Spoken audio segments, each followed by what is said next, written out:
কি রে এই বদর, তুই মন খারাপ করে এনে বসে আছিস কি জন্য?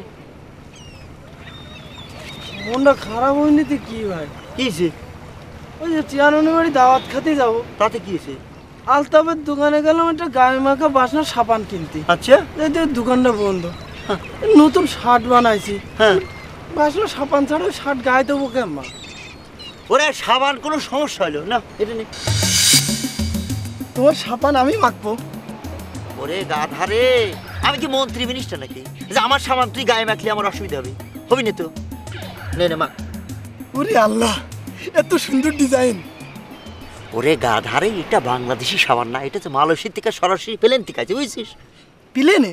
তা কি বাংলাদেশি ফ্যাক্টরি না? আরে গাধা রে, তোর আর কত করে বুঝাবো, এটা বাংলাদেশি ফ্যাক্টরি না। বাংলাদেশি ফ্যাক্টরি এত সুন্দর সাবান হয়, এটা মালয়েশিয়াতে আছে। যে মিজু আহমেদ আছে না, বুঝছিস, ভিলেন, যার সিনেমা তুই দেশ, তার ছোটো ভাই মালয়েশিয়া থাকে। সে আমার ভালোবাসাতেও নিয়ে আসছে, আমার দিয়েছে, আরও আছে, অসুবিধা নেই। কত বড় ভাগ্য আমার, মালয়েশিয়ার সাবান দিয়ে আজকে গোসল করবো, দাওয়াত খাতে যাবো। শোন, একটা কথা কি, এই সাবানটাতে গোসল করে তুই বাড়িতে নিয়ে যাবি, আমার দেওয়া লাগবে না, বুঝছিস? এত দাবি সাবান তুমি আমাকে দিয়ে দিলে? তোকে আর কি করে বুঝাবো, আমার সাবান আর ইটালি থেকে আরো আসতেছে, সরাসরি চলে আসবে। সেখানে আমার এক বন্ধু থাকে না, এক ডজন সাবান নিয়ে আসবে, বুঝছিস? ইটালি সাবানও কি এরকম বাসনা? তোর উপর কিন্তু মিজাজ খুব খারাপ হচ্ছে, বুঝছিস? কারণ সে ইটালি সাবান আর মালয়েশিয়ার সাবান এক হইল রে। ইটালি কত উন্নত না বেটা, ওই সাবান তুই গায়ে মাখলি মানে 13 দিন গন্ধ থাকবি। খালা, যা সুন্দর তোমার শাড়িটা! কত দিয়ে কিনছো? বেশি না, 700 টাকা। 700 টাকা তুমি বেশি করছো না? আরে শ্রী, 700 টাকা কোনো শাড়ি হইলো? হ্যাঁ, খাতি যাচ্ছি লাখ টাকা দামের দাওয়াত, সেখানে 700 টাকা মাত্র। আমার হাতে যদি টাকা থাকতো আমি 3 থেকে 4,000 টাকা দামে শাড়ি কিনতাম, জানিস? কথাটা মন্দ কও নাই খালা, আমিও না মা কছিলাম যে আমাকে একটা 900 টাকা দামে 3 পিস কিনে দিতে, কিন্তু মা কি বলছে জানো? আগামী রোজারিতে কিনে দিবে। তো তোর এই জামাটা তো দেখতে খারাপ না, কত নিয়েছে? 300। 300 টাকা দামের জামা এত সুন্দর? রিয়াল্লা, তুই জানিস আমি ওই দিন টিভিতে দেখেছি মাধুরী ঠিক তোর মতো এরকম একটা জামা পরে কি সুন্দর নাচছিল, একেবারে তোর মতো জামা, সেম সেম। তাই? এই, তোর মা নতুন শাড়ি কিনিনি? মার আর নতুন শাড়ি লাগবে? মার যত শাড়ি জমা হয়েছে ঝগড়া করে করে, ওইটা আরো 10 বছর পরলেও ফুরাবে না। কপাল তোর মার, আমার যদি এরকম একখান কপাল হতো আমি কি 700 টাকা দামে শাড়ি পারতাম, ওইরকম রং বেরঙের শাড়ি পরে তারপর দাওয়াতে যেতাম, বুঝছিস? তোমার শাড়িটা অত সুন্দর। চোখে একটু কাজল দিতে চাচ্ছিলাম। দাও দাও দাও, সুন্দর লাগবে। বুঝছিস, ফুল বাড়লে কি করে না, টাকা পয়সা আছে তো। ঢাকা শহরে মনে কর কুত্তে মিলে বিয়ে খাইছি কত, আবার গ্রামে মনে কর মোটর সাইকেলের জন্মদিন খাওয়া লাগতেছে। যাক, সে কথা পরে, দাঁত পরে খাওয়ানি। এখন ঘটনা হচ্ছে তো নায়ক হতে চাস, তাই না? তো পারবো না? হ্যাঁ পারবি না, কে নায়ক হতে হলে একটা জিনিস লাগবে, কিছু টাকা পয়সা লাগবে, বুঝছিস? টাকা? হ্যাঁ। কত টাকা? 1000-20 টাকা লাগবে নি। এই ববি সাই, কি ভাই বসে রয়েছো কে? দাওয়াত খাতে যাওনি? আরে দাওয়াত খাবারে অসুবিধা নেই, সময়। আরে এমনি জাত পড়েছ তো, রং চং থেকে তো মনে হচ্ছে বিদেশি, মালয়েশিয়ান নাকি? আরে মালয়েশিয়ার না, মালয়েশিয়া দেশ থেকেই বানাইছি, কিন্তু কাপড়টা আমার বিদেশি, বুঝছিস? সেটাও তো তোমার এই রং চং দেখে বোঝা যাচ্ছে, ফাইন হয়েছে। জাপান থেকে আইছে, টরে কাপড়ের উপরে মনে করে যে প্রিন্ট করেছে। তো দাওয়াত খাতে যাও, আমার একটু কাজে যাচ্ছি। আরে মেলা ভিড়ভাড়টা কমছে রে। ঠেলি ঢুকি বড়, অসুবিধা কি? আরে আমরা একটা সম্মানী মানুষ, মানুষজন ঠেলে দাওয়াত খেয়ে দেবো, মানুষজন কমুক। শোন, আমাকে দুইজনের জন্য কিছু খাবার টাবার রাখিস, ঠিক আছে? আচ্ছা, খাবার নেই? এই তোর খাওয়ার কথা কইনি, বলছি আমাদের জন্য একটু খাবার টাবার রাখিস। যা, কি করে আমি আসছি। তাড়াতাড়ি চলে আসি। আচ্ছা যা, বয় না, কি আর কব, মানে শখ নায়ক কবি, বুঝছিস? আচ্ছা দেখি আমরা একটু আগায় যাই। বাড়ি পড়েছো কে? আব্বা দেখলি পরে তোমার শেষ পিনি, তাড়াতাড়ি যাও। তোমার আব্বা দেখবি নে, সে দাওয়াত খেয়ে যে চা পান খাচ্ছে ওই জায়গা বসে।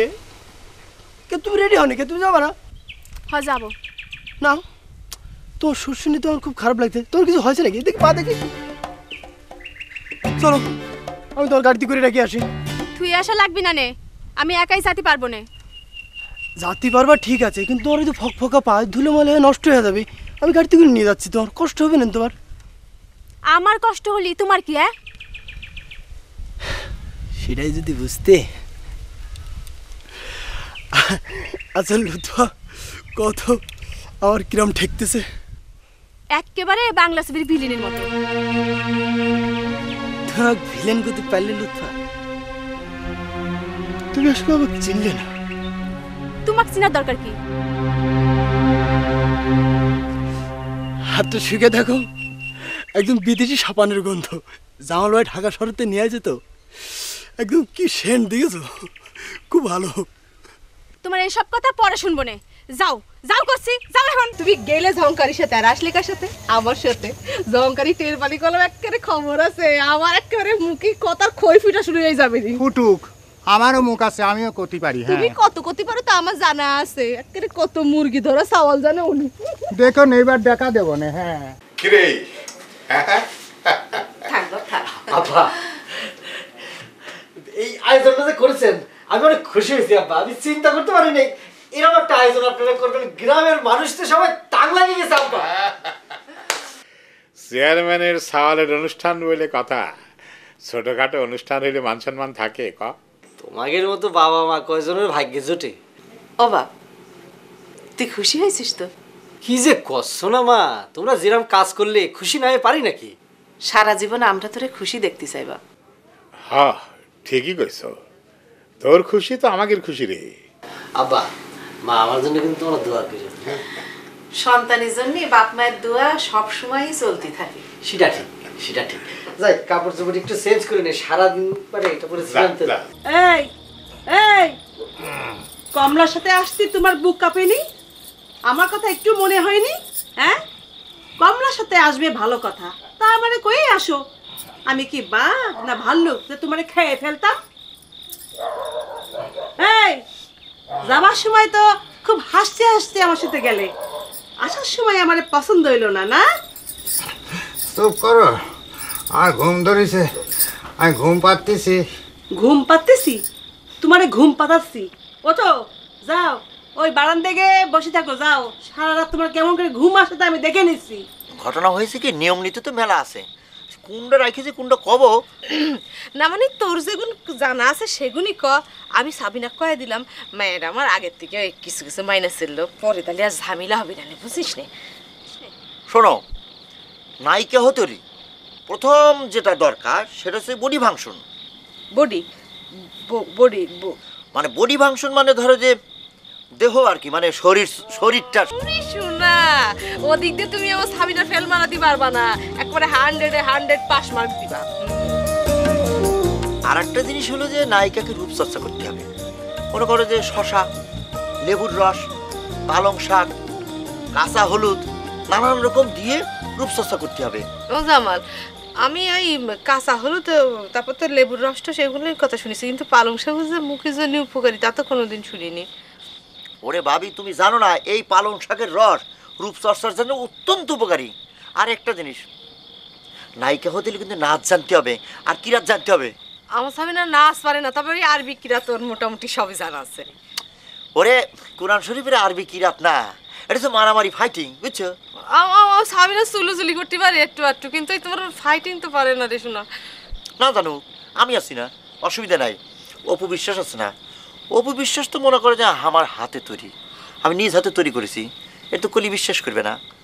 আর ওই যে সামনে একটা হিট গান আছে না, তুমি মোর জীবনের সাধনা, হৃদয়ের সুখের ধুলা, নিজেকে ভুলতে পারি তোমাকে যাই না ভোলা। এই যে গানটার পুরে নাচ আমি সামনে শিখে দিছি।